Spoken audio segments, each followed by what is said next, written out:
Good afternoon, Wonderpost fans. I've got a few moments to get out on our allotment here in Haskerton, and if you scan the camera down here, Roger, you'll see there's a bit of weeds to be dealing with.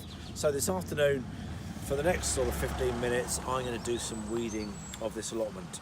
Now, if the soil was really dry and if it was a really warm day, I would be using this hoe and just gently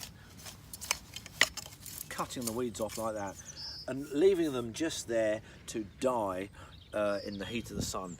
But unfortunately the ground is still wet, so by chopping them off like this, they're probably going to still grow back again. So I'm going to do some weeding here with my fork, and I'm just going to loosely loosen the soil and pull up the weeds and chuck them away in the bucket over there.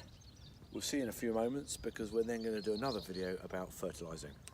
See you later, folks. Again, Wonderpost folks, Roger and I have just spent a few moments weeding the Wonderpost allotment, and what I wanted to do was just show you what sort of progress we've been making so far.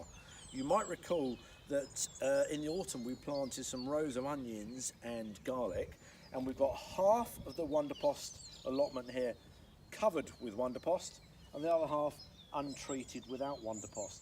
And Roger, maybe if you scan the camera along, you might see the difference. And there's clearly a significant difference with the crop here in the Wonderpost half than there is in the crop without the Wonderpost half.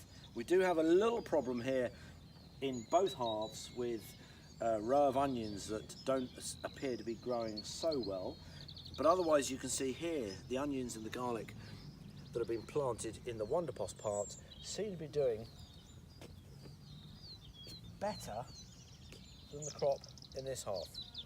But of course the true test will come when we start to harvest the crop. The other point about putting Wonderpost into your vegetable patch is that it makes the soil much more workable. And Roger and I, we've just spent a nice 20 minutes weeding, chatting about life and, you know, joking with each other. And we were remarking how easy it was to weed this part of the plot. Adding soil improver into the soil makes the soil much easier to work with. It makes the weeding task so much easier. And just look at this, we just pull up this weed just like this, and it's so easy, simple. So if you want to save some time in weeding, don't forget, add Wonderpost into your vegetable patch. See you later, Wonderpost fans.